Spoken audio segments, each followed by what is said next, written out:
Hey,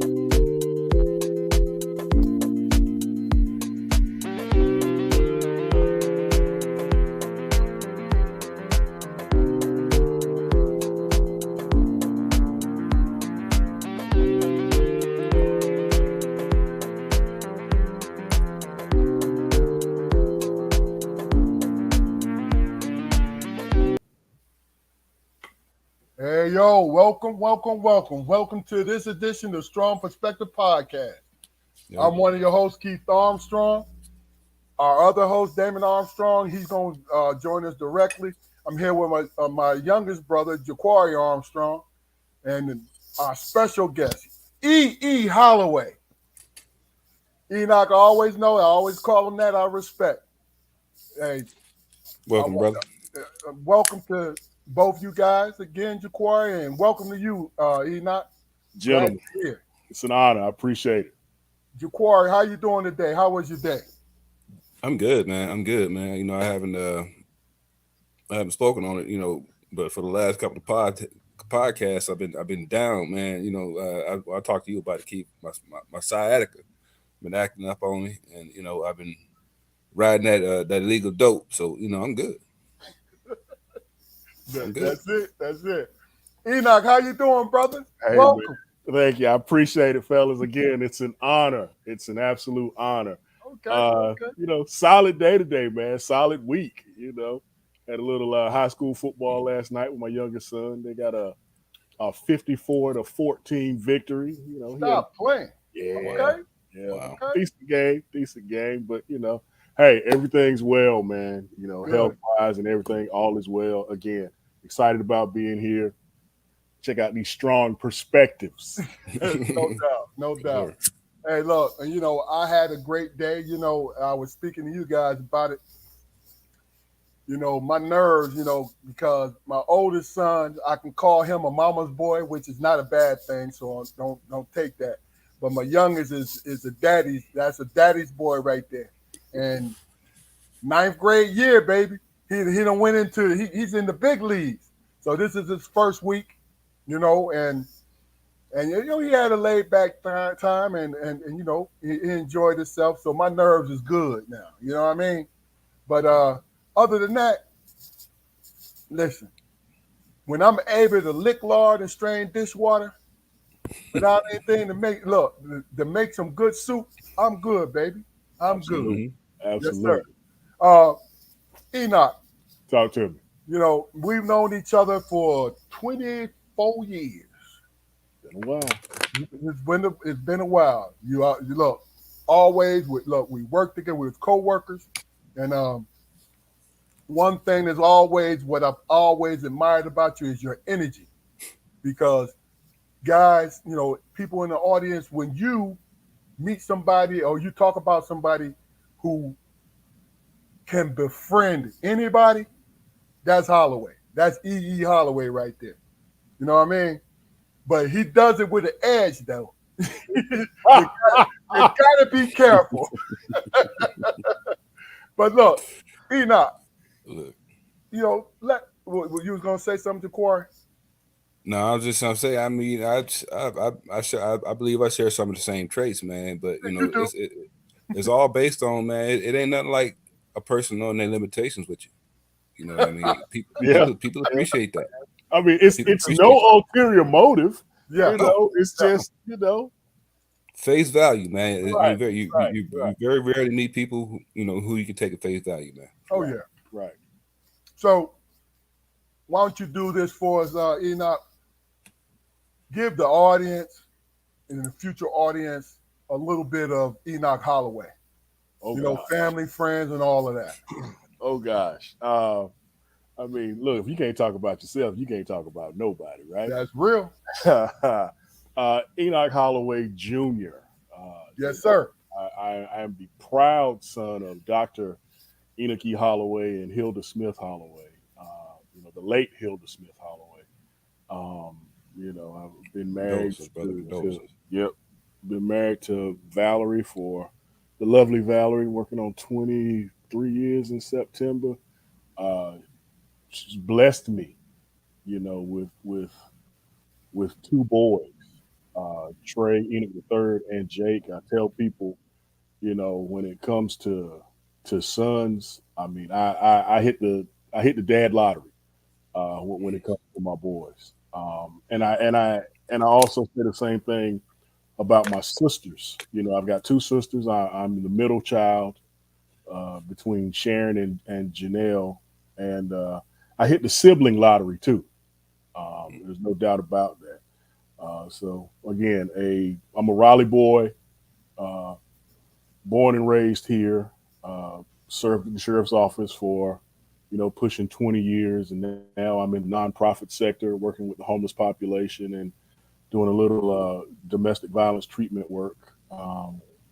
And just following my boys around with football and all that good stuff. So that's kind of me in a nutshell. Okay. Okay. And Look, definitely thank you for your service, brother. there's Appreciate no it. doubt about it. Let me just do this because, like I said, we had this long term relationship, and I was always the casual observer of this young man. You know what I mean? I call him a young man because I think how old are you, E? If it, 47. all right, I'm 10 years older than this guy, right? But he's always been wiser for his age. And the thing about it is, like I said earlier, he is a people person. He always been, and I've always admired that about him. You know what I mean? I can say that I say this about myself. I help people, and people appreciate it. But you have to get to know me. People want to get to know Enoch. See, that's the difference. You see what I'm saying? So it's the opportunity for it. So here's my thing. What I want you to speak on is this: being the middle child, because our brother Damon, who's going to be on directly, we understand the middle child blues. That's not folklore. Now, what kind of blues did you take your sisters through? Well, the wild part about it is my older sister Sharon. She's my Hall of Fame older sister. She's the leading rebounder in Winston-Salem State University history, women's basketball. Wow. Sharon is 9 years older than me. My younger sister Janelle, who's started this year her 20th year teaching middle school. Okay. Um, so she's 3.5, 4 years younger than me. I think my saving grace in that is that I'm the only boy. Okay. So that I got a lot of points being the only boy. Um, so and I was athletic, so I was always in somebody's gym doing something, whether it be basketball, football, baseball, and for a little while even track. Yeah. But being the middle child for me, I hear about these middle child blues, and again, because I'm a boy, the only boy, I don't think I experienced them like some would Gotcha. if I wasn't. Um, so really didn't have the blues.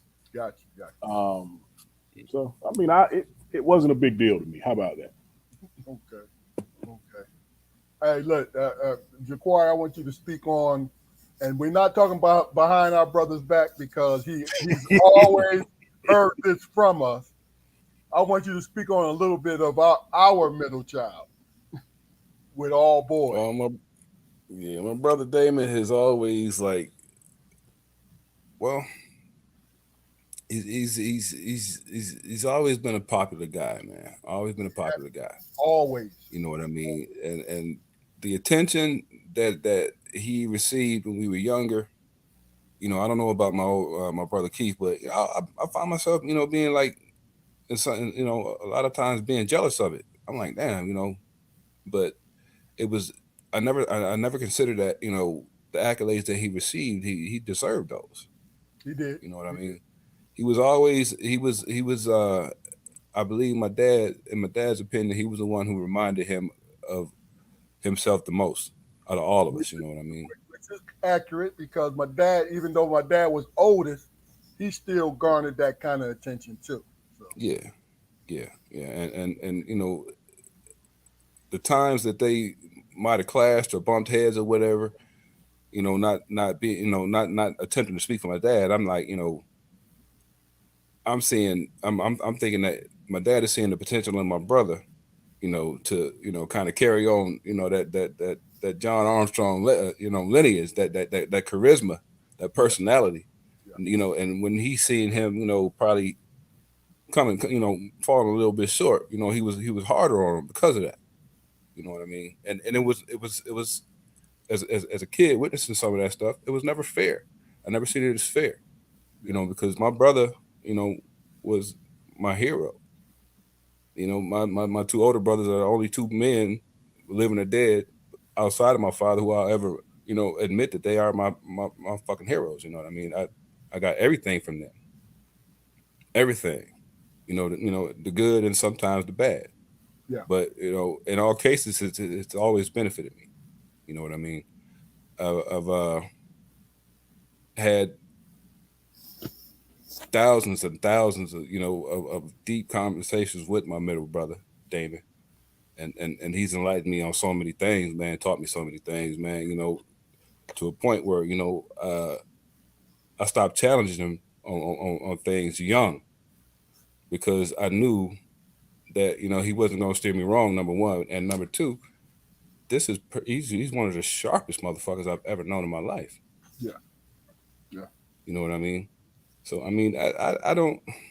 As far as the middle child syndrome, man, you know, I've witnessed him, you know, take a lot of things that may have set a lot of people back. You know, may have set me back. I've seen him take those things and turn them into positives, man. that's real. You know, That's real. And I would so imagine it is different because it's three of y'all. You yeah, know, it's three boys. Yeah, You know, so and I would imagine that would be completely different. Because again, like I said, I think my saving grace from that is that I'm the only boy. Um, so you know, everything was completely different about me. You know, activities and everything else. So it's kind of a respite. You know, from what it could have been. Okay. Last night. so let me No, go ahead, Jaquar. ask you this, man. I mean, it's just interesting. I just want to know, man. So pops is Enoch the first. You He's Enoch, senior. Yeah, you Enoch Junior, I'm and you junior. got Trey, right? Trey. Yeah. All right. Does he have you explained to him the significance of his name? That's a hell of a name, Enoch. I have, but if the good Lord blesses him with the son, it's not necessary. It's Mm, not. Gotcha. It's not. You know, would I like it? Would I appreciate it? Oh heck yeah! But does it mm, have to happen?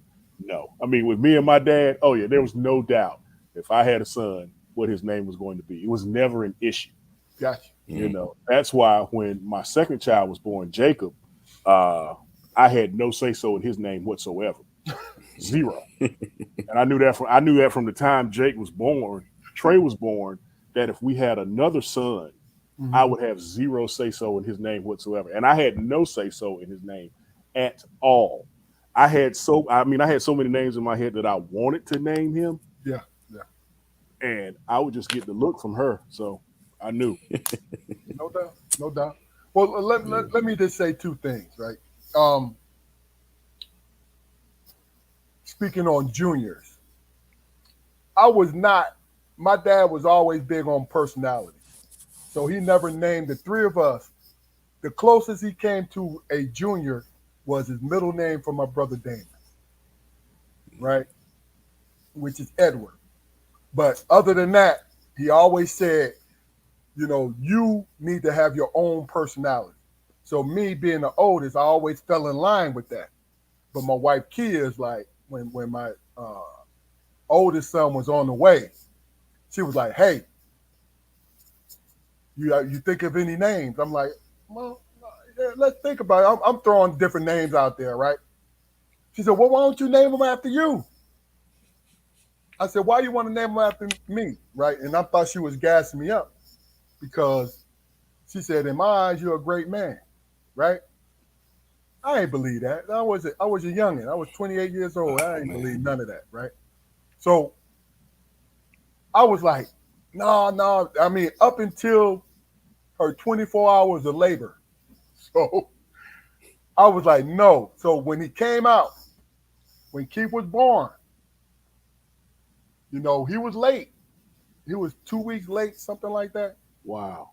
Long arms, 21 inches long, about 9 inches, 9 pounds, 8 ounces, right? Long arms, right? So they took him into the warmer. And it was a Thursday night at 8:30. This is how significant this was to me. So as I walked to the warmer, because Kia told me, look, go look and make sure he good, right? She said, I'm good. I'm mad at your ass, but I'm good, right? I go to the warmer, and I was always under the impression that babies don't open their eyes when they're first born, right? His eyes was wide open, and as soon as he looked at me, he reached out to me, and I was like, wow, I got to give it to her Right. because Right. my opinion of her, she had just changed my life. Oh, absolutely. You know what I'm saying? She had just changed my life. I was like, wow, I'm gonna give her anything she wants. You know what I'm saying? So I said, do you still want to name him Junior? She said, yes. I just wanted to share that with you. You know, But the funny thing about the life changing part, uh-huh. the funny thing about that is the day you get married, You gotta put me in. the day you get married, it's nothing. You don't. There's nothing physically different about you. You Yeah, might be a little heavier because yeah, you got a ring on your finger, but You laughing at that's me the and shit. extent of it. You know.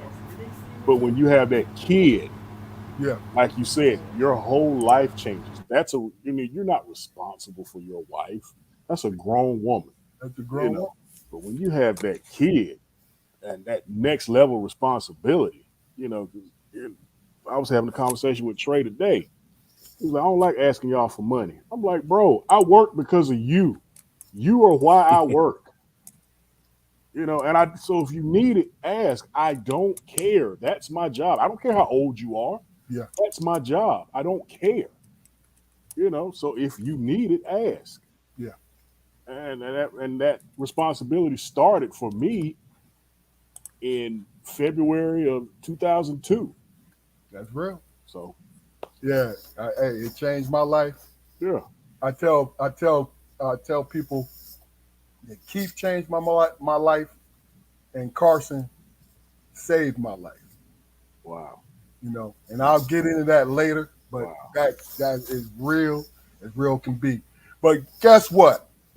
My man, the middle child has appeared, ladies and gentlemen. Yo, David what's going on, Armstrong, brother? how you feeling, brother? Hey, how y'all doing, bro? What's up, All What's right, up? all What's right. Mr. happening, big Holloway? dog? How How you you been, doing, man? man? Good. Hey, man, I'm blessed, man. I'm blessed. Man, Outstanding. Yeah. good. Outstanding.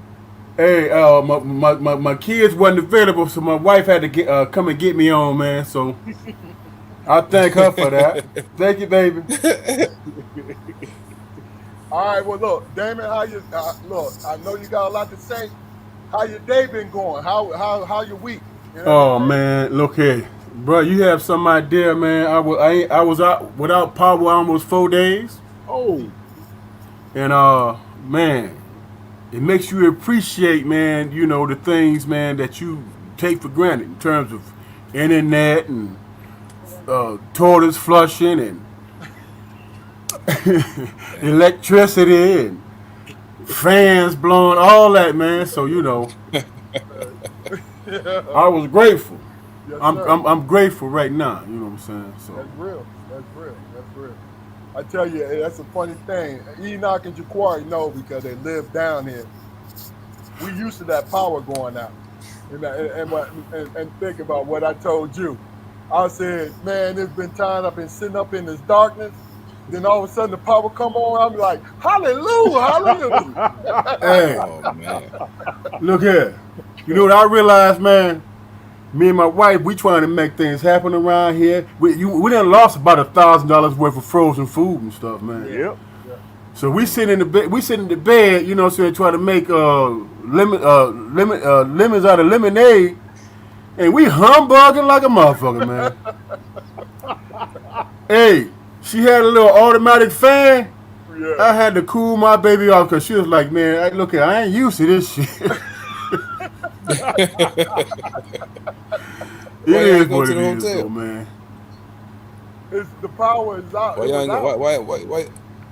Everything was out. Man, look, we could eat flush with toilets, bro. Oh, That's We had to crazy. we had to go take jugs to get water to flush the toilets. My wife looked at me and say, hey, my wife looked at me and say, man, this is some bullshit. What you finna do about this, man? what you want me to do? Look at here. I had to lay down and go to sleep.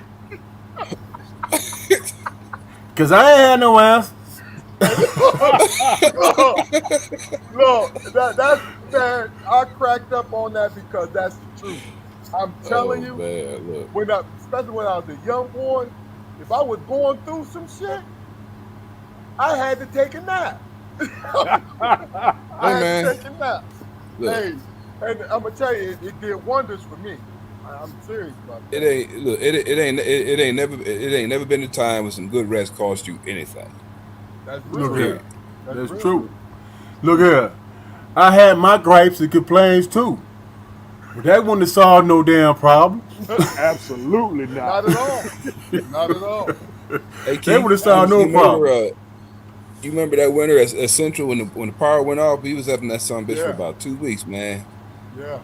Two Just weeks? Oh, sleeping. hell no. Yeah, there wasn't nothing Yeah, going man. on, man. Look at him. Hey, my Nothing baby in going the on. background talking about 2 weeks? Yeah, That's unheard Yeah. of. Yeah. man. Somebody need to get sued for that. I'm trying, Keith. I mean, you were down here, right? We were down here when Fran hit '96, Yeah. Yeah. I Mm. just and came down. Just came okay, down. Yep. when Fran hit '96, I mean, it was crazy. Yeah. I Man. mean, dudes were riding around in their patrol cars at night. One tree would fall behind them, one tree would fall in front of them, and they stuck. Yeah. Wow. Lights were out all That's over crazy, East man. North Carolina, man. It was. Yeah. I know we didn't have power for a week, solid week. Look here, man. The one thing that keep you humble, man, is that you know you ain't got no control over the situation, but you still feel like, you know what I'm saying, that you privileged. Mm-hmm. You know what I'm saying? Okay. You still feel like you privileged, man, but at the end of the damn day, man, you just got to figure out how to make it work. Man, You know what I'm saying? look, and that's the truth about it. That's definitely the truth.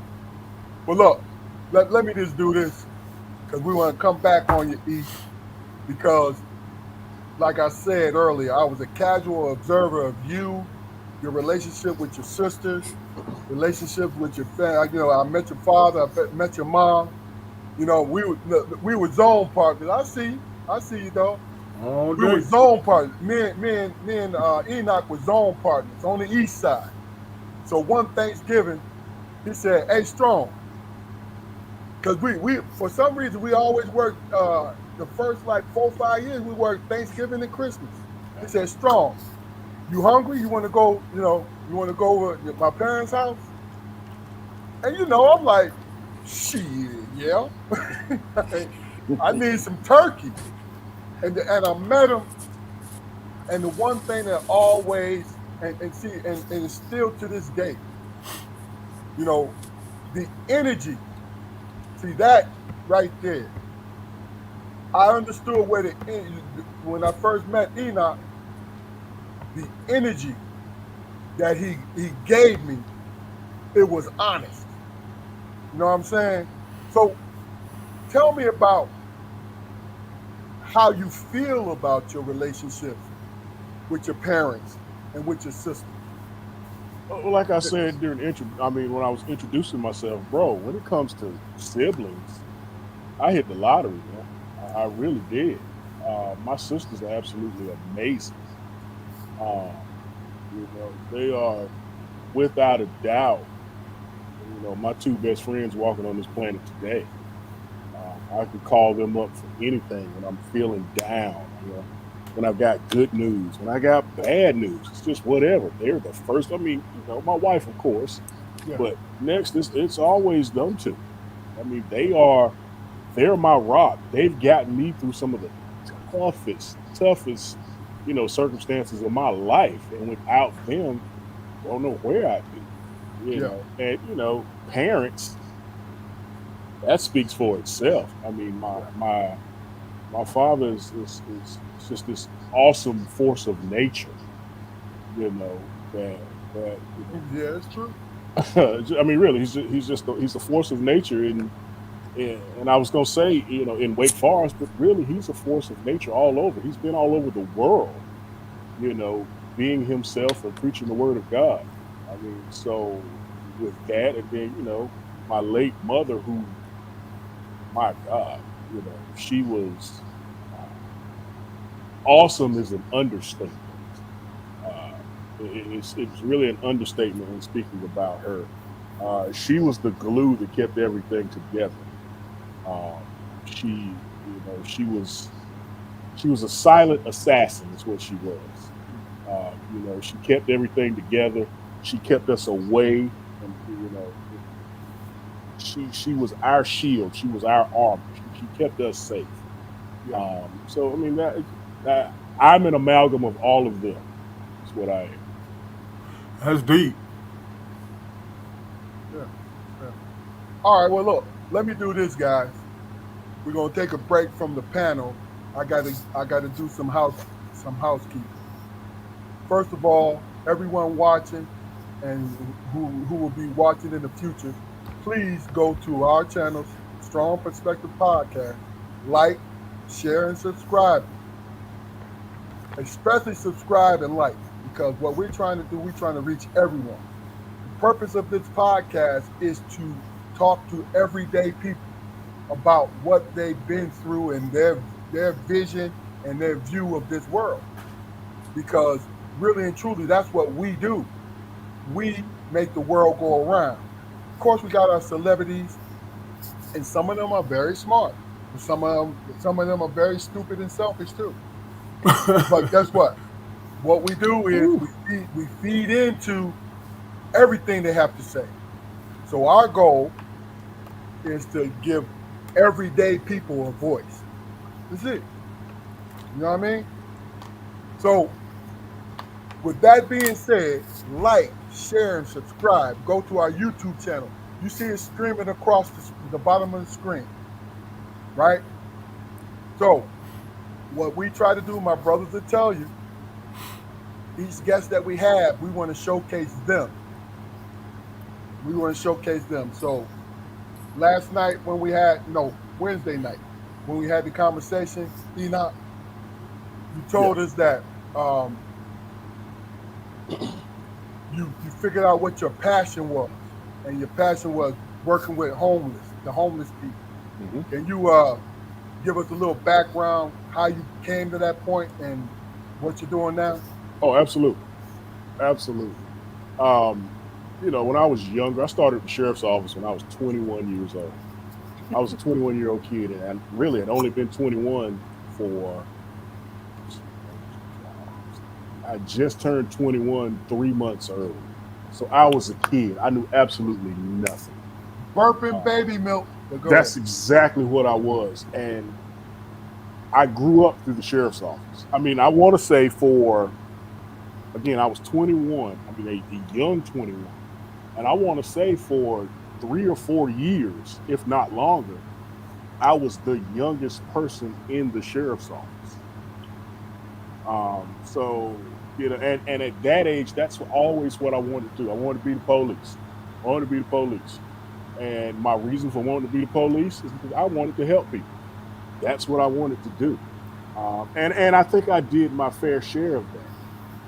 Got out of law enforcement in 2014, piddled around a little bit, and finally got on uh, into the nonprofit sector, and not just the nonprofit sector, and working with the homeless population. And it didn't take long for me to realize that this is it. I am really, really helping people. And that's really all I wanted to do, even when I initially got in law enforcement. And I say that because when you find someone, and a perfect classic example, I was a gentleman that lived on the railroad tracks in Durham, um, and we went out and found him an apartment. And when you house somebody that goes from living in the bushes at the railroad tracks to finding them a stable home with a roof over their heads, you see the visceral reaction that they give the day you hand them those keys. Don't get no better. Don't Yes, get no sir. better. And I realized then that this is it, you know, and it has to be a calling, because it can get so frustrating at times, just like law enforcement. It gets frustrating at times dealing with property management companies, dealing with you know, individual homeowners who are trying to rent their properties and things like that, dealing with housing and urban development, dealing with stuff like that that kind of would get in the way of getting these places, folks in, putting a roof over these folks' heads. But then you finally get around all that red tape. You finally get around all that bureaucracy, and you finally get these folks into a home. Absolutely one of the most amazing feelings ever. Gotcha. Gotcha. So what brought you to that point? How was it just um, um, accidental, or did somebody refer you, or say, "Well, look, your personality, it seems like you would be good for this"? Always wanted to be in the nonprofit sector. I don't know, didn't know what I wanted to do in the nonprofit sector. But once I realized, got into the nonprofit sector, working with the homeless population, I realized that this is it. Because, I mean, really and truthfully, it's not drug addiction that's causing homelessness. It's not alcohol addiction. Yes, that might play a role in some instances, but truth be told, any one of us, given different circumstances, could be that same gentleman living in the bushes by the railroad tracks, if not, for the grace of God. So it could be any one of us. And when you look at these people who say, especially, no, I've never done a drug in my life. No, I don't drink alcohol. My wife left me and such happened and things just snowballed. And that's how I ended up right here in the bushes by the railroad tracks. Hmm. It Hey, could be even any middle one of class, us. not to cut you off, but Oh, no, go ahead. even the middle class is one check away from the streets, man. So Absolutely. It's real. Absolutely. It's real. Absolutely. Absolutely. And the thing about, HUD has a definition, HUD, housing and urban development. Their definition of literal homelessness is if you're living in your car, if you're living in a shelter, or if you're living outside. And I tell people it's cars, stars, or shelter. That's literal homeless. But let's think about the people who are couch surfing. You Yes, know, sir. they might have a roof over their head, but they may not have a roof over their head tomorrow. HUD does not define them as homeless, but you and I both know they ain't got nowhere to live. Somebody's just looking out for them, for a night or two. you think that's because the powers that be, man, consider them being arrogant and, what I'm saying, defiant? It's the bureaucracy of it all. Right. That's what it all boils down to.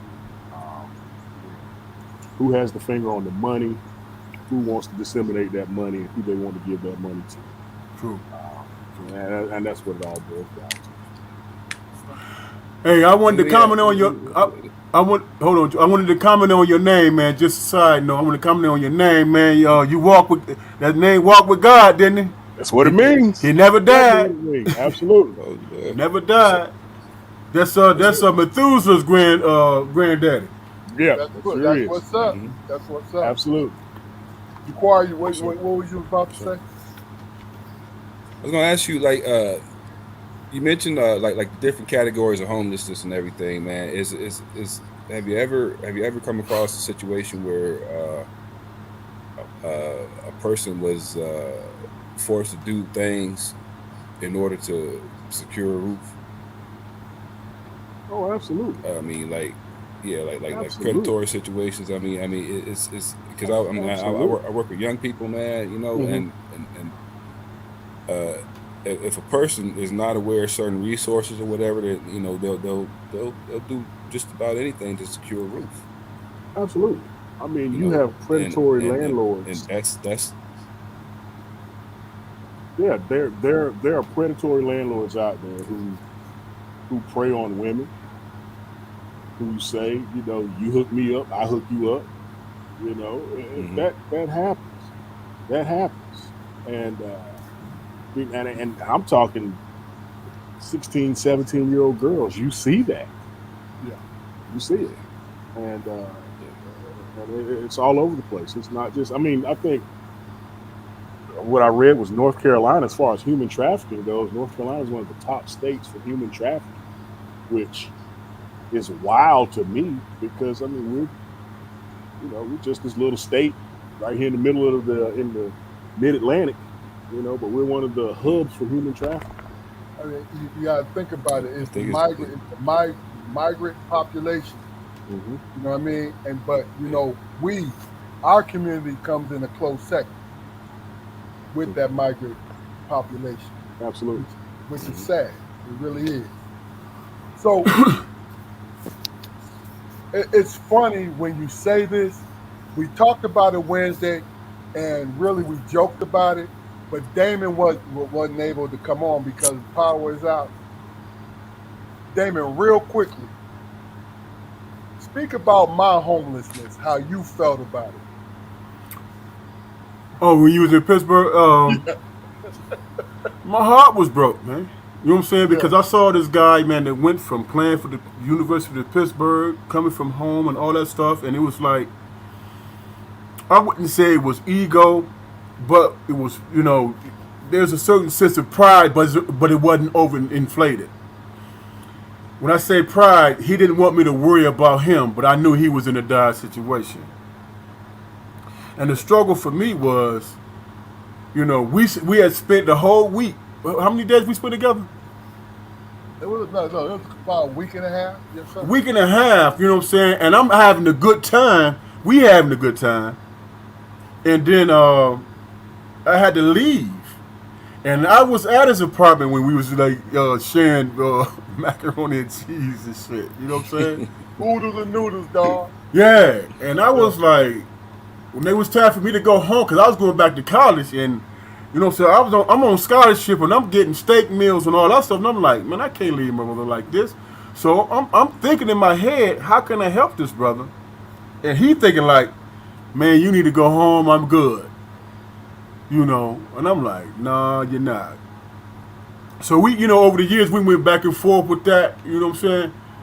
He had to the point where he finally admitted, man, yeah, I was struggling. yeah, no I doubt was about it. struggling, but he had that one thing about him because I was his younger brother. I'm struggling, but I'm gonna make it.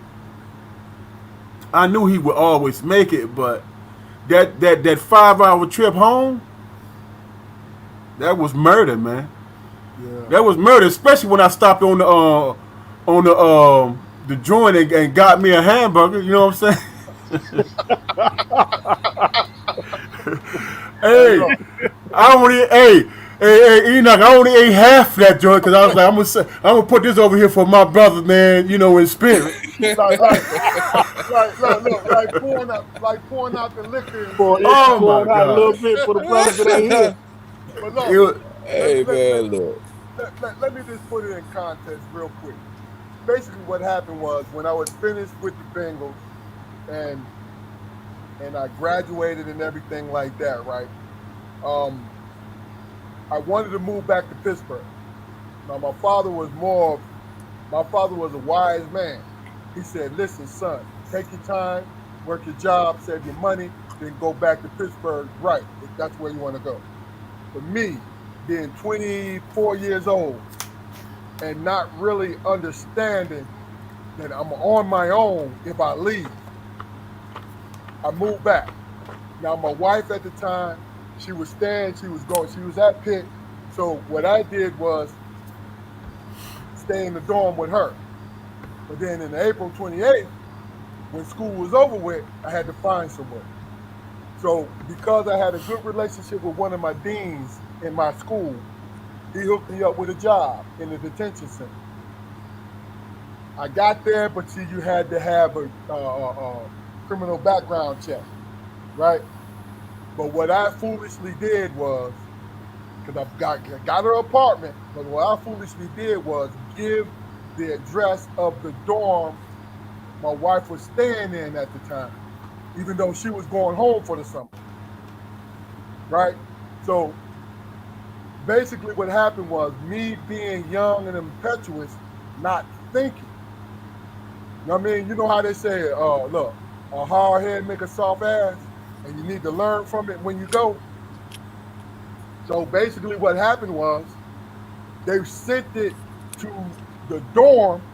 The dorm sent it back. So I spent the summer in an apartment, and I'm gonna tell you when, like, God blesses you because I was in an apartment of a former alumni who knew me from Pitt basketball, and her name was Sophia, a Greek woman, one of the nicest women I ever met in my life. She let me stay in there for 2 months without paying rent, right? And I put myself in that position. The people that Enoch is speaking on, they didn't have no control over this shit. I did. But I wanted to speak to this because we talked about it Wednesday and Damon wasn't on. And the thing about it was me understanding that people can put themselves in a position without understanding that they're putting themselves in a position. You know what I'm saying? Which is crazy about it. Yeah, this is crazy. And I just wanted to put that out there because Damon was on. But it was funny where he did not. And Enoch, I told you, me and my brothers are close, right? He did not. He said, "Keith, I don't want to leave you." And that hurt my heart because basically it was about ego on my part, and it was about feeling really bad for him because he saw me because I was his big brother. You know what I mean? And he saw me. He's like, "No, look, this dude, this dude is in trouble." I'm gonna But tell you, man. I mean, go ahead, Keith. no, I'm done. But I just wanted to put that out there. Yeah, I'm gonna tell you, man. I mean, I mean, and you know what my attitude was, and I'm not, I'm gonna put this out there, and it's like my caveat. You know what my attitude was, man. It, in my later years, I became to, become ashamed of that shit, man. But I used to joke about that shit, man. Like, like not laughing at you because the situation, but saying shit like, like, damn, you calling here, we need, you calling here, we need this money here. You know what I'm saying? Simple shit like that. Yeah, You know You what I'm used to give saying? me that But business. yeah, yeah, I gave it to both of y'all. Gave it to both of y'all. I mean, but at that time I was a child, man, and I'm not making excuses, man. But it was fucked up in both situations, man, because the things that you guys went through, I didn't have to go through because of you fucking dudes. You know what I'm saying? When I left the house, when I left the house the first time, I went to your house, Fluke. You know, move the fuck back home. When I left the second time, I went to your house, Keith. When I got down to North Carolina, I was in a position where I didn't know how to take care of business, and I was at a point where I wanted to quit. But my oldest brother took care of my goddamn business. I didn't get myself into school. Keith got me into goddamn school. Hold on now. You was in school when you was staying at me. When you was staying at me with me, you was in school then. Yeah, I was. I mean, and I'm not taking nothing away from that, man. And that's credit. That's something I should have said. And, I'm on. No, I ain't judging you, and I'm saying you said you wasn't taking care of business. No, you was taking care of business then. No, you threw that. But no, I'm just speaking to the examples, man. Man, this brother was taking a bus. I know. But I'm just speaking to where I was, like I said, when I had childish thoughts or whatever. It's childish selfish thoughts, man. And the things that y'all both went through, man. You haven't gone through that. You put me in the position where I didn't have to go through that. Use the block upstairs. You know what I mean? Well, think about it. And you had a support system. Yeah. And imagine how. But I didn't understand Holloway. I didn't understand it at the time, though, man. Absolutely. I did not understand it at the time, man. But hindsight is 20/20, and I'm glad I've grown enough to gain knowledge and gray hair. You know what I mean? Mm-hmm. But the things that they went through, man, it reinforced my reverence and my respect for both of them. You know what I mean? They've always been my models, for all things positive, seriously. And their testaments, man, their stories are in some cases, man, just it seems like fiction, man. It seems like fiction to come from me. Go ahead. Good. I mean, look, that's part of the reason why I asked you about your sisters and all of that, man. Because, like I said, hey, Robert Mitchell came on. He said, "What up, Strong?" But what up, Mitch? But here's the thing. First of all, we said it the last episode, Jaquari. In fact, when you asked me, and Damon too, our mother asked me if you could come down here. And it was an instant yes. I ain't had to think about it. Even though I run everything past my wife, I said yes from the giddy up, right? For one reason. Our father passed away, and you stood there. You went to work, and you helped us. You helped our mom when we couldn't because we had our own family. That's all. I'm going to touch on that because you and I and Damon always talked about this. But here's the thing. To be able, this is why I wanted Enoch to speak on his family, because I was on the outside looking in, but I could see the love when it came to that. And when it comes to us, we brothers, it's always been love.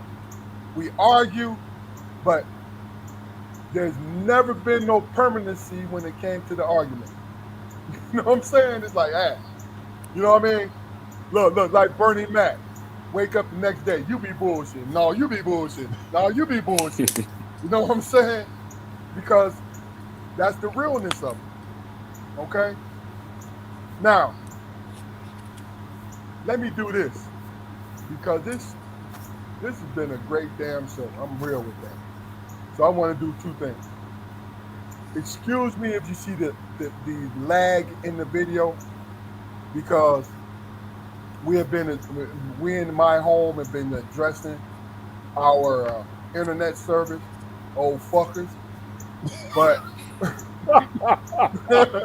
but we're going to get it done, right? But also, I've been doing this, and the last 3 shows, and this will be the 4th one. I'm going to throw this question out there to you guys, right? Especially you, Enoch. because Jaquari and Damon's all we done it and we expressed ourselves about it. If you had the ear of the younger generations right now, and they were to listen to you, right? What would you tell them?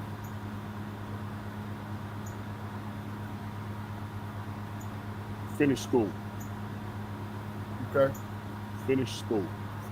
Finish school while you can. Like when you get out of high school, go straight to college. You don't need a gap year. Go straight to college. Get a graduate degree. Get a couple graduate degrees. But finish school. You know, that degree can carry you so far. So far. It can get you in doors that you may not have been able to get into. Finish school. Definitely. That's the one thing I would tell them. I mean, I'm sure I tell them a whole lot more, but initially, finish school. Finish. Okay. Don't just go. Finish. That's real. That's real. All right. Well, then, let's expand on it a little bit. This is for all three of you guys, right? What did you tell your children? And what are you telling your children to this day? Right? Because Jaquari and Damon and myself, well, I split the difference. I got a younger guy, ninth grader, but I got a grown man. You got a grown man and you got a 10th grader, right? What do you guys feel is most important for your children to know? We'll start with you, Jaquari. I thought my daughter, I thought it was most important for me to convey to her, man, that when you're in the work world, your efforts and your compatibility, your sense of teamwork, those are the things that define you, man. Popularity is so secondary when it comes to your work life. Be the person who is indispensable. You know what I mean? And I tell all young folks this, man. Nobody likes starting at the bottom, but it's a necessary function, man. So you start at the bottom and you learn everything from your position up to the boss's position. You make yourself indispensable. So it doesn't matter how somebody feels about you on a personal level.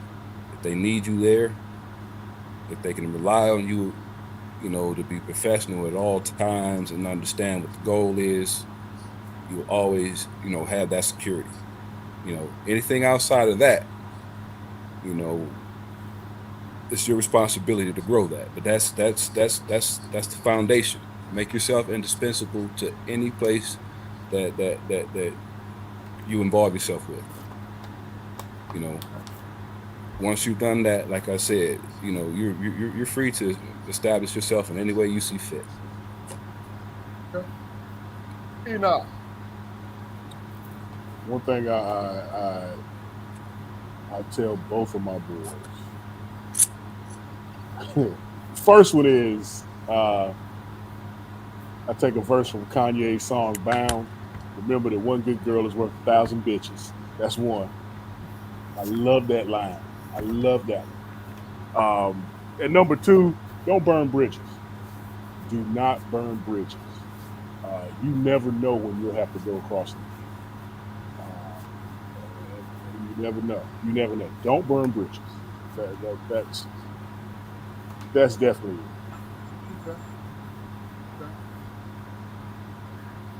Damon. The one thing I try to do, man, is based on my own personal experiences through my whole life, man. The one thing I always struggled with, man, wasn't society. I always struggled with myself, man, and how I coincided with society. You know what I'm saying? And then when it was time for me to do what I had to do in life or whatever, and I've been out in the streets, I did whatever I had to do, whatever. But at the end of the day, You know what I'm saying? The one thing I understood is that I had purpose. And what came with me having an understanding that I had purpose was my mistakes. You know what I'm saying? That's what it was. And at the end of the day, I look around and the people that I know and I encountered in my life, I was like, hell, you made mistakes too. But your judgment of me is contradicting your life. You know what I'm saying? Because at the end of the damn day, you have to live with your mistakes too. And try to figure out how to move forward. Now, if you're in a position to help me out, or you're in a position to judge me on the job or whatever, and you being something that you wouldn't want somebody to be towards you, then you a damn hypocrite. You understand what I'm saying? You a damn hypocrite. And it's like, it's like, if you don't want to live this life living a lie, man, be honest with yourself. You know what I'm saying? And when you see somebody else make a mistake, you know what I'm saying? The first thing that should pop in your mind is, though, okay, have I been in that situation before? And when I was, did I want somebody to give me an opportunity or give me a chance or look past my my mess ups or whatever? Of course I did. Of course I did. But what prevents me to have that humanity for my next man? What is it? Is it ego? You know what I'm saying? As an individual, you have to determine that shit for yourself. I don't know. But me personally, I know going through my trials and tribulations, I had to ask myself, okay, how do I need somebody to be understanding towards me so I can have a chance to live my life? How do I do that? I have to be understanding and understand that we ain't none of us infallible, man. Ain't none of us infallible. We all make mistakes on all kinds of levels. But when you pointing down, when you yelling down at some damn body, you ain't thinking about your damn self. The only thing you thinking about is, I done made it, so, I'm going to do, it's just like, and Cash, forgive me for saying it, but it's like joining the sorority or fraternity. You know what I'm saying? If you got your ass kicked trying to get into fraternity or sorority, do you think, oh, okay, I'm going to kick somebody else's ass? You know what I'm saying? Or do you say, you know what, I know how it felt to be whatever, and do I teach somebody how to, overcome and be the best they can be? Or do I punch down this shit? Do I punch down? If you punching down, you ain't learned shit. Especially if you got humiliated, or you felt a certain way about something and it stuck in your head and you was like, okay, you know what, I'm going to make a decision how I'm going to deal with that situation. I'm either going to be a fucking asshole or I'm going to be understanding. Based on your experience, you got to make a goddamn decision, man. You have to make a decision.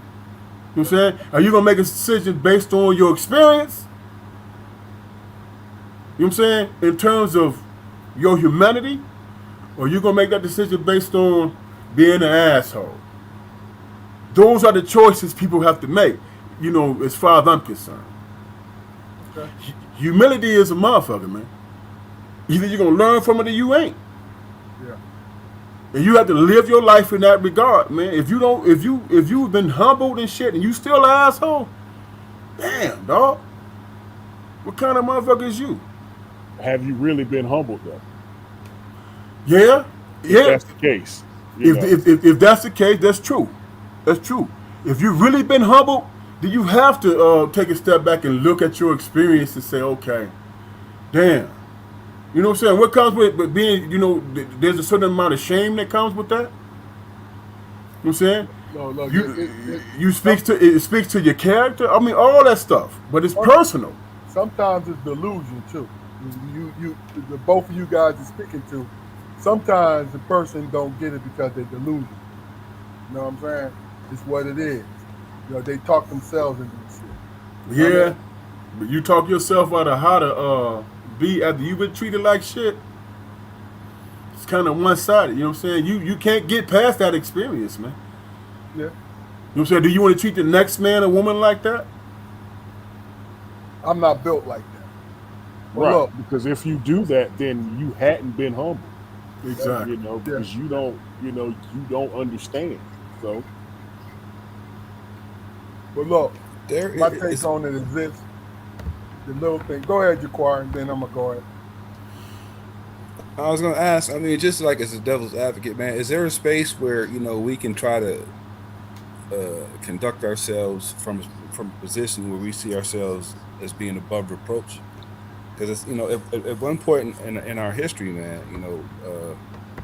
to be embarrassed, to be publicly embarrassed was it was almost a life or death situation. People fought duels over public embarrassment. But nowadays, it'd take a boatload of shit to embarrass a person. I mean, okay, well, let me put it like this.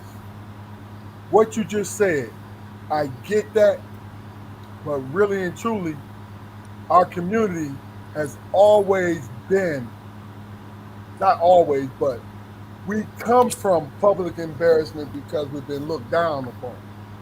You know what I'm saying? So when it comes to, being publicly embarrassed in European point of view, you can really do a duel. You Alexander Hamilton. You know what I'm saying? And that's the whole point. See, I'm not disagreeing with you, Jaquari, but my point is our community is resilient and always been. But a lot of times we've been talked out of it because it's been thrown in our face constantly that we're this certain type of people, but really and truly we come from strength because we've been getting, my opinion now, we've been getting crumbs and we've been making crumbs work. You know what I mean? So the four of us, and this is my opinion about the four of us, we love our families. Absolutely. You know what I mean? We love our families.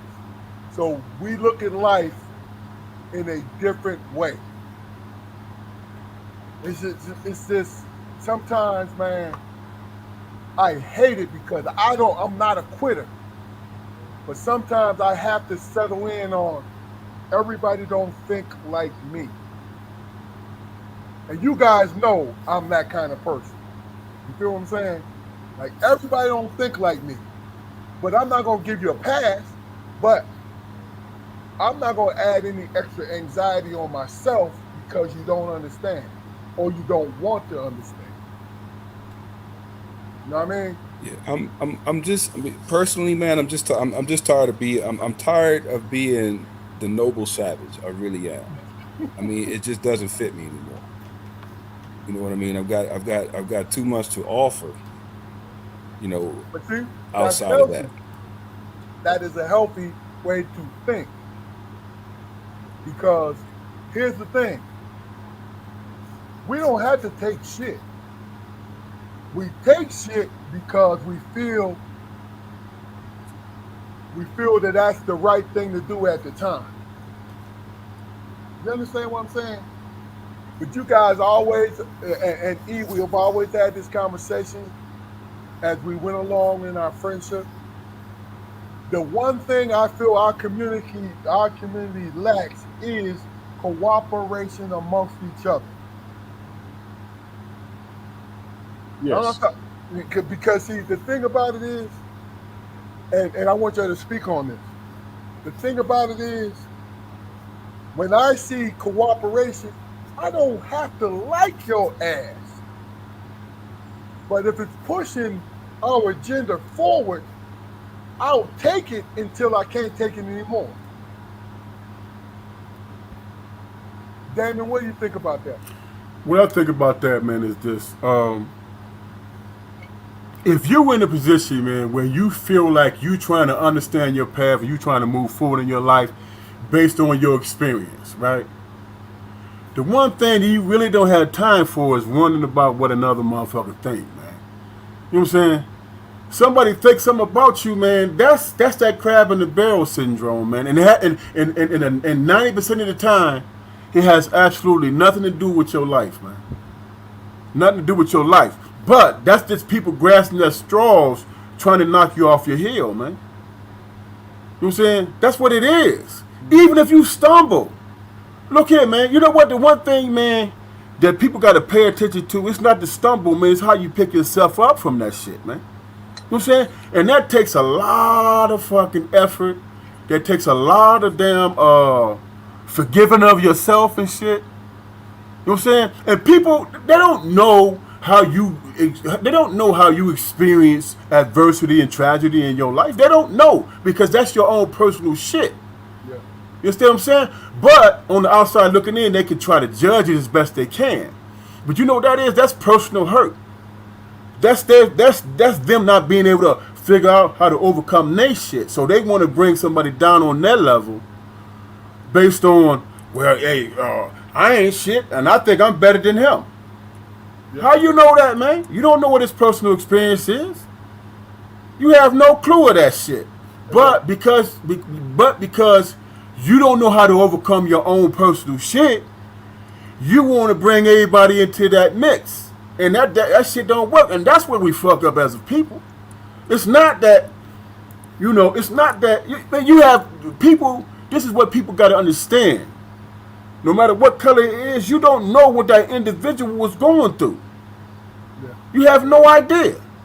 And for you to judge that shit, that's you making that shit a community thing. That's you trying to lump everybody into your fucking misery. That's what it is. You know what I'm saying? If you got 3 kids, this is the last point I'm gonna make. If you got 3 kids that grew up in a fucked up ass home, right? Mom on drugs, dad ain't there, people running out, it's just fucked up. Older sibling going to prison, but that last one person go and get a degree, get a good job, good in this community, whatever. You know what I'm saying? I done saw that shit 1,000 damn times, man. And once I recognized that shit, I'm like, ain't no excuse. Because that one kid, that one sibling, that one person found somebody that gave a damn about them, gave a damn about themselves, learned to overcome their own struggles, and became something. That's an individual thing, man. It ain't about politics, it ain't about nothing. It's about you understanding who you are and your humanity, your humility, and learning from your damn mistakes and trying to be a better fucking human being. Yeah. That's what it is. Yeah. You know what I'm saying? Yeah. All the bullshit coming in you, that's the true evil in the world, trying to get you to not recognize what your purpose is on this earth. But look, let me just say this, then we're gonna move on. Hurt people. That's some cliche shit. Exactly. But Absolutely. It's true as hell. Enoch, what do you Misery think? loves misery's company. Yep. So what do you think about this? I think culturally, why cooperation is an anomaly is because we live in a culture of one-upsmanship. And living in a culture of one-upsmanship, you're not going to cooperate with anyone because you always want to be 1, 2, even 3 steps ahead of them. Take it back to going to the club. I got on these J's. You ain't got these. What difference does it make? Who cares? I paid $600 for this such and such. Who cares? And it starts at when you're out and about going to the club, and it just carries on through adulthood and everything else. And by the time you realize that, wow, I should have done something a little bit different, it's too late. It's too late. Gotcha. If I see anybody with some $600 shit on and they just hanging out on the corner, that's when that's when you was a little young boy. I might just get it. No, don't speak on your past, dog. No, you look classy right now. Stop playing. all right. The quarry. Speak on it, dog. Speak on it. I mean, for me, in a nutshell, man, it all boils down to character. I mean, if as far as character goes, if our character matched our pocketbooks, man, the majority of our community would be damn near starved to death. I mean, that's just what it is. We put emphasis on the wrong shit at the wrong time. You know, I mean, what other community of people do you know will, in some cases, be the antagonist of a situation, and then when it turns, you know, on around on them, they want to have the whole, you know, diaspora march for them. You Look what know, I they mean, doing to me. That's us. look what they're doing to me. You know, I mean, you Yeah. know, That's us. I came into this McDonald's, and you know, I got mad, you know, because it was 10:30 and they stopped serving breakfast, so I pushed the cash register over. But when the police got there, you know, and I failed to comply, I got maced and handcuffed and thrown in the back of this fucking squad car. You know, I'm being done wrong. You know, and I don't want to be, you know, I'm not a Republican, man. I'm not, you know, I'm not, you know, conservative to that point. What I'm saying is, you know, where is our personal accountability, man? Where is the emphasis on character in our community? You know, it's some things that, you know, we would not even question. We wouldn't even question, man, when it came to letting somebody else from another community get away with some things, man. But as far as behavior, but you know, some pretty outrageous things are accepted by us, man, just for the sake of you know, the shitty hand we've been dealt in this country. Now, I'm not saying that, you know, those situations don't exist, man. Where, you know, where we are fucked with. You know, me being a large black man, I've been harassed on several occasions, man. Harassed on several occasions, man. But I had to look within myself and say, well, shit, uh, I have something to do with that. I had something to do with it, you know, for the majority of the time. Very few times have, you know, I've been in situations where they just sprouted out of nowhere. You know, accountability, man. You know, for me, I'm a Libra, man. You know, so I'm emotional. I take everything emotional. You know what I'm saying, from that point of view. So over the years, I had to learn how to assess a situation, man, and say, well, shit. If you were in this person's shoes, you know, you would probably be feeling shitted on too. So therefore, I'm gonna address myself accordingly because I want my interactions to end on a positive note.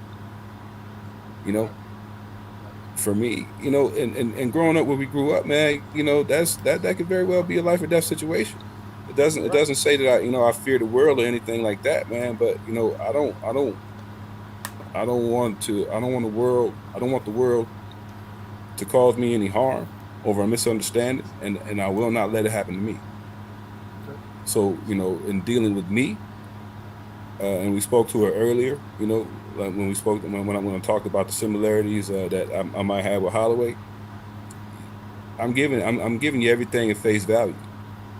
I'm not the kind of person that's going to try to trick you into some sort of subservience. I don't need that. You know, what I do need, man, is I need when you speak to me, you know, be respectful, be honest, look me in my eye, because that's what makes me comfortable. Because that's what I'm going to give you. Damn right.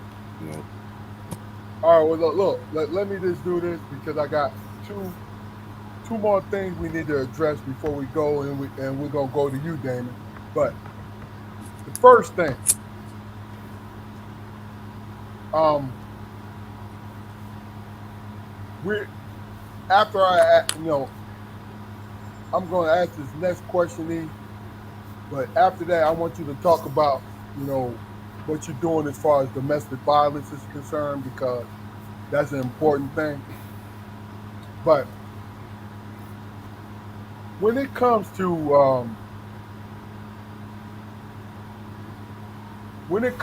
how we as individuals and how we see things, right? Do you feel that celebrities have a responsibility to our community because they are popular? That is off the wall, but that's a good damn question I want us to talk about. Ah. We'll start with you, E. Do I feel that celebrities have a responsibility to the community? Yeah. Absolutely. Because it's their community too. So yes, they have a responsibility to their community. Uh, you know, Okay. Now let me interrupt you real quick. go ahead. Even though they are in a higher tax bracket, they are they're only in a higher tax bracket because of their ability, God given ability, and it's not because it's an intellectual thing. It's because they're popular. Expound on that. They haven't always been in that higher tax bracket. Okay. Uh, at some point during their lives, or at some point during their parents' lives, there was a struggle somewhere. It's very few celebrities in our communities that when they were born, they were already on third base or born Right. already on second base. Uh, Most celebrities in our community, when they were born, they might have still been in the dugout. You know Yeah. what I'm saying? And it's their talent, whether it be being able to sing, whether it be able to play a sport or instrument or what have you. That's what got them around the home plate. So they know where they come from, and they should at some point uh, be active and giving back to their community. I mean, LeBron built the freaking schools. Yeah. You know, Michael Jordan built the hospital. It's things like that. And truth be told, I think the celebrities are much more active than we give them credit for That's because real. they don't want credit for it. That's real. So, we might crap on them, but we don't know what they're doing. Carmelo has foundations and that help with kids and adults. And let's bring it back here to Raleigh with Lavelle Moten from North Carolina Central. I mean, Real. Yes, he sir. has this amazing foundation that helps single mothers. So there's a lot of them that are doing stuff that we don't give them the credit for. Or what do we say? They can do more. We don't know what they can do, but they're Hey, doing something. hey, look, So yes, they should be active. I'm gonna tell you, I don't, the fuck that. If you do something, that's enough for me. You know what I'm saying? Because after a while, people expect you to do more because they don't want to pull the weight themselves. That's just how I Absolutely. feel. Damon, Jaquari, Damon, you first. Just hit this quickly so we can get on to the rest of it because I want to make sure that Enoch talks about his thing and also Damon. We're gonna give you your due at the end. So Damon, you go first. For me, man, if you would have asked me this question 2 years ago, I would have been like, man, they need to do more, they need to do this, and they need to do that, or whatever. But my life recently, man, in the last 2 years, man, the only thing I can think about or focus on is my own personal humility, man, and how I choose to move in life. I can't judge anybody else. I can only judge the man that I'm trying to be. You know what I'm saying? The legacy that I'm trying to leave. So I don't know what other people's experience is. Maybe they not where I'm at in life. You know what I'm saying? And I can respect that because there was a time I wasn't where I'm at in life. You know what I'm saying? Through my own personal experiences, through my humility, through all these different things, man, I can only speak on what I'm trying to do moving forward, man. What everybody else chooses to do, they might make the wrong decision, they might make the right decision, but that's their path in life, man. And whatever they choose to do, they gon' you know what I'm saying, whatever happens in response of it, be it bad or good, that's their own personal experience, and I just give them room to live their shit just like I did. You know Bro. what I'm saying? Okay. Jaquari. Well, from uh dare I say an artistic point of view, man. I mean, you know, how much some of the things you guys said, man, I totally agree with. But let me protect myself by saying, by saying that I'm playing the devil's advocate here. Entertainment is just that. It's entertainment. You know, no matter how much backlash and bullshit Charles Barkley got when he said, I'm not a role model, he was telling the truth. I mean, he as a professional athlete, as a professional singer, as a professional entertainer, that's personally that's my only expectation of him. You know, any anything outside of that, anything they choose to give outside of that, then that's just icing on the cake. I don't expect them, to open up this or open up that. It's good if they do. It's definitely good if they do, because we need all the resources in our community that we can get. But once our society started to interject things like politics and community relations, and I don't want to say race relations or whatever, because that's always prevalent or whatever. But once we started to expect our entertainments to represent those aspects of our society, man, it's when those waters started to become muddy. I don't necessarily want to sit through a comedy show and hear about Donald Trump. You know what I mean? I don't want to go to but see, see, again, that's hmm, It's I don't murky. It's murky. It's murky it's water, wild. dog. I It's get it. definitely Yeah, What murky. you because saying? It's because definitely the, murky. the the next thing that came to my mind, man, was I don't want to go to a basketball game and see Colin Kaepernick kneel, and what the fuck am I thinking about? You know what I mean? I got you. Because I'm not a shut up and dribble. I'm not a shut up and dribble kind of person. But I will say, man, is I'm willing to police my expectations of people, especially entertainers. I understand what they're there for. I understand what I like to think that I understand what motivated them to become the people who they became. And as far as community activism and politics, I think that those two things would be very low on those people's lists. I mean, when KRS-One coined the phrase edutainment, he was the first person I ever heard say that word, edutainment. You know, as a young boy, man, it exploded my mind. It exploded my mind, man. But then, people who were responsible for representing black entertainment started to jump on that bandwagon, even more so than they did in the 60s or whatever.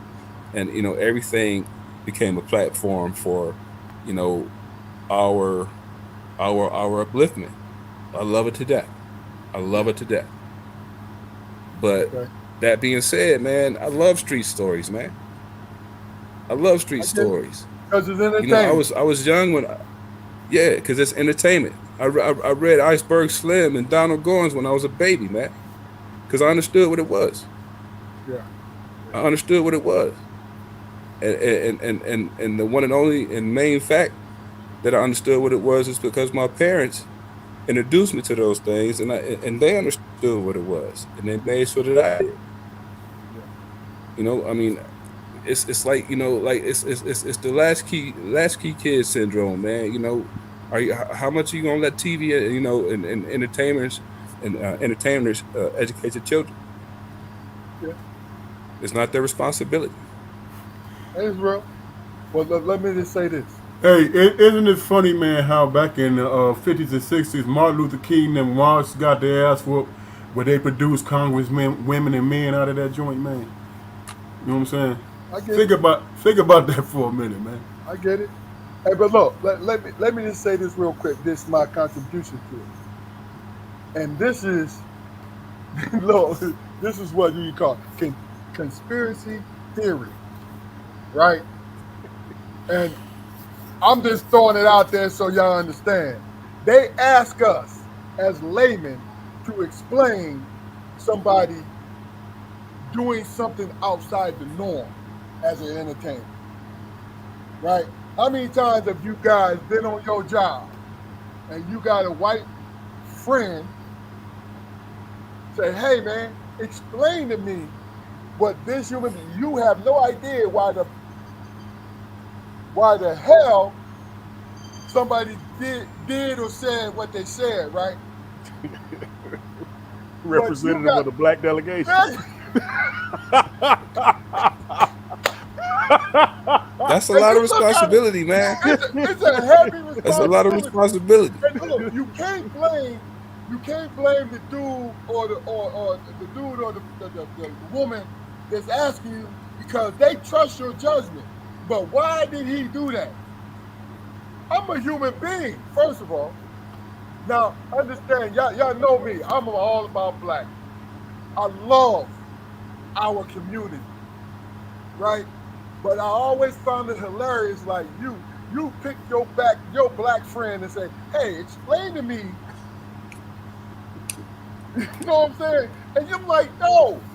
So one time, I indulged somebody and said, "Hold on, you know this person went through this, this, and this, as far as poverty is concerned, had both parents, but they were poor. So you telling me you asking me why he angry?" I said, "Would you be angry?" And they looked at me with a dumbfounded look, turned red, and I'm joking when I say that, but with a dumbfounded look and didn't have nothing to say because it's logic. This man is angry because of his situation. This woman is angry because of this, what's going on. Don't talk to me because you think I'm alien because my skin color is different. You know what I mean?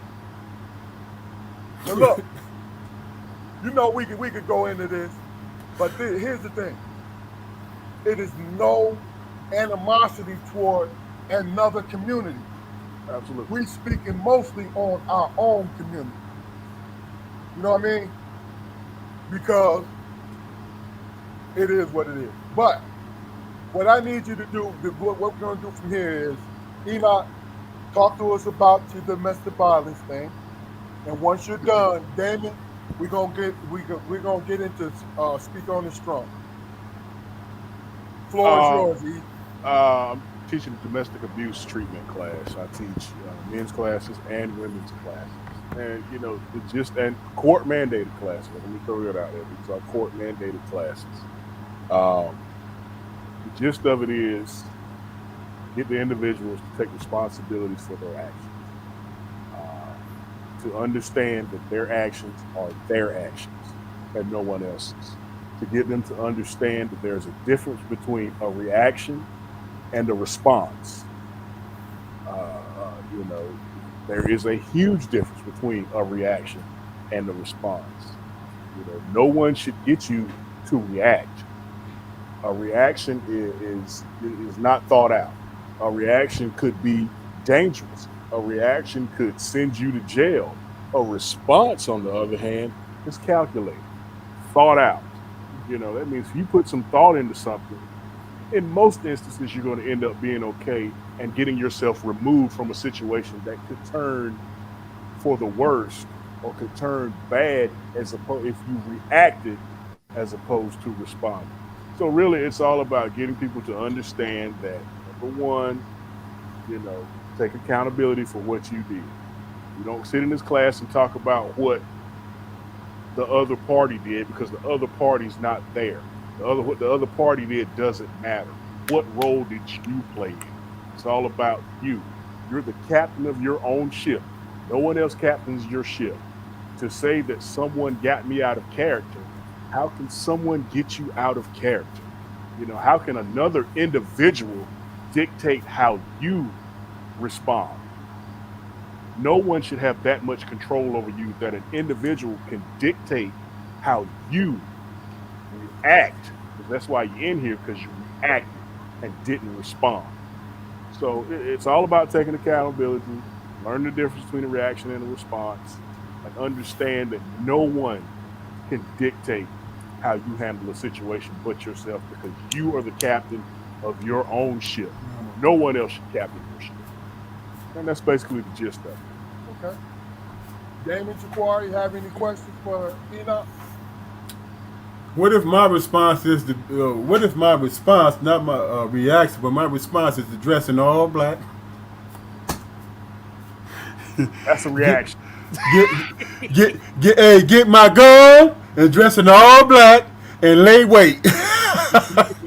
Hey, Enoch, I thought it through, man. You thought through your Hey, reaction. You thought through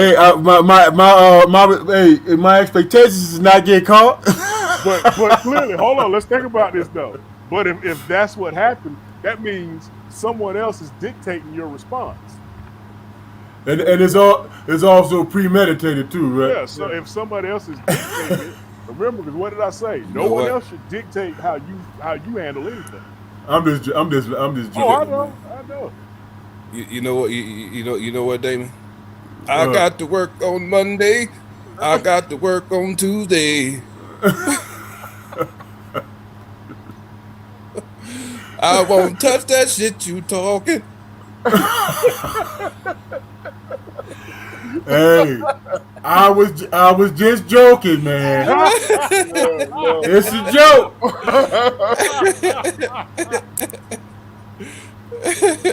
I was just joking. So Jaquar, you have any Or am I? look, first of all, you are joking because I know sister, right? If sister-in-law sitting there with a frying pan to punch you upside your head, bro. Help! What about you, Jaquar? You have anything that you want to comment on? Just, man, working with young people, man. I try to instill some of the same things. You always walk with yourself. You always walk with yourself, man. If you're in a situation and you assess that situation and you realize that your behavior made you lose just a little bit of respect for yourself, and that's the wrong move. And that's all I'm gonna say. I'm not even gonna follow that. We're trying to layer because he said exactly what needed to be said. That's real.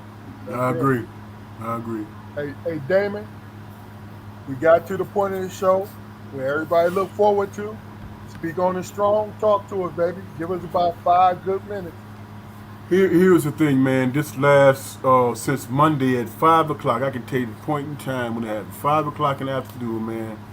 It's a little small gust of wind came through. The tree fell on our electrical line and stuff like that, man.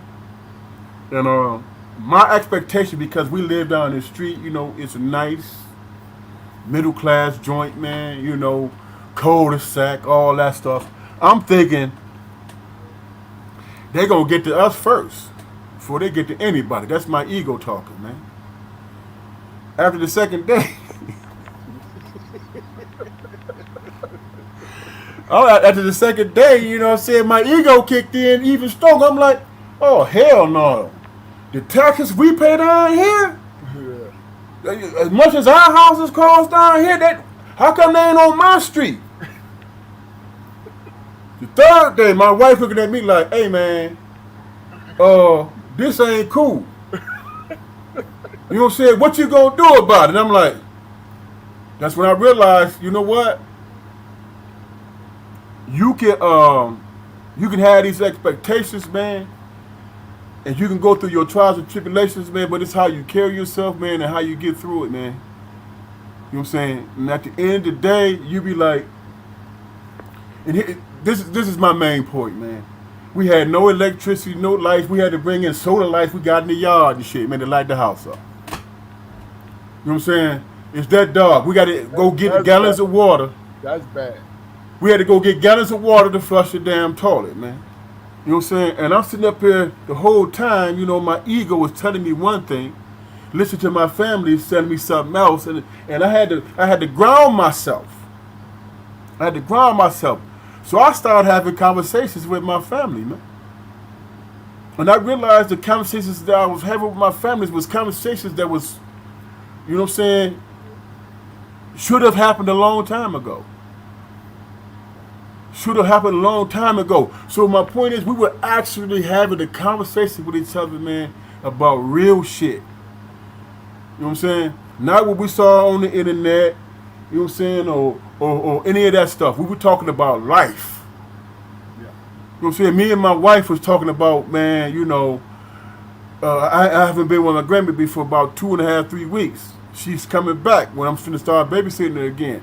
Man, I'm setting up all kinds of shit that's gonna help her with her growth and all that, man. And because I didn't have no electricity, man, I was more focused in what I could do for my family, man. You know what I'm saying? So when it comes to internet and cable and all that stuff, I'm gonna look at it the same, man. I'm not gonna look at it the same way. Yeah. Because I was forced to spend time with my family, man. And think about my extended family. I call people I ain't called in years. You feel me? What you And do? we was on the phone for hours. Yeah, at the end of the day, it was like, damn, dog. So you all right? is your health good? Or, basically saying, damn, this out the blue. You know what I'm saying? But it's the truth, man. And that goes back to my last point. You know what I'm saying? God has a way, or whoever you believe in has a way of humbling your ass, man, where you have to really think deep Yeah. in terms of the situation that you in. Are you feeling sorry for yourself, or are you in a situation where you have to think, okay, whoever had like Holloway, you do a lot of a lot of community stuff, man. That's deep. And Keith asked you the question earlier. What drove you to that? I would imagine that your father was the lead person in that because he's a well-known whatever. But some of that is, I would imagine, man, that you came to the realization that it gives you comfort, man, and peace and joy to a certain extent. Yes. And I don't think a lot of people realize that until they are, put in the position where they have to pay attention to that cat that's on the sidewalk asking for change. You know what I'm saying? You can walk by him all day, or you have to pay attention. I think humility makes you pay attention. Real. Because hell, your lights might get knocked out one day. Okay. All right. Well, look, Jaquari, Enoch. Last word. We're gonna go with you, Jaquari. Then we're gonna end it up with you, Enoch. Hey man, I think it's been a hell of a show. Once again, a lot of things being said, on this particular podcast, man, that I believe a lot of people can relate to. Like, share, and subscribe us. Like, share, and subscribe us. I mean, you're gonna come away with something.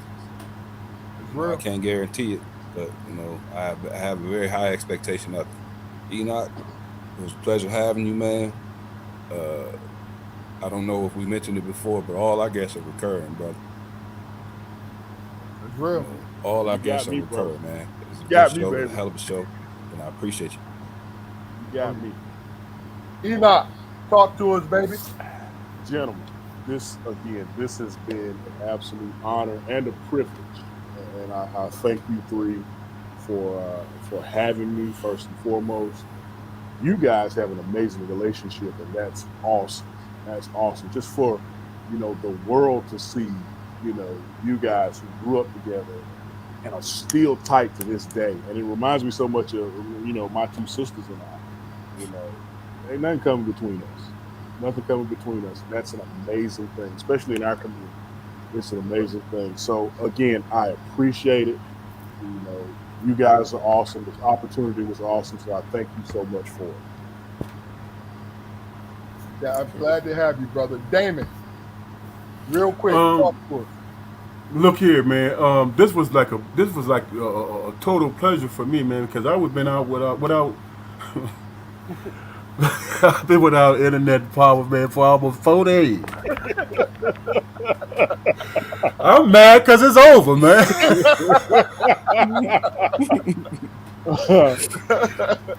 So I'm loving it. Yeah, And I appreciate y'all, man. Straight up. no doubt, no doubt. All right, well, look, stay on, guys. When we go off live, man, just a quick 5-10 minutes. Hey, listen, this is Strong Perspective Podcast. You'll find us on YouTube. Like, share, and subscribe us. You know what I mean?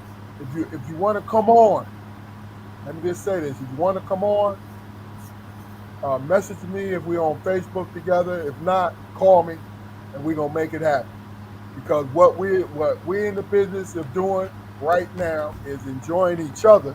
First of all, because that's what me and my brothers started this thing to do, is to see each other at least weekly. You know what I mean? Because that's how close we are. And then we get to be with good people like Enoch Holloway Jr. That is a blessing in itself. You know what I'm saying? So like, share, and subscribe. Go to our YouTube channel. Even if you don't watch any of the videos, subscribe for us, baby. Just talk to us, subscribe. And if you want to come on, like I said, message me or call me. And we there. But this is the Strong Perspective Podcast. And we out of here.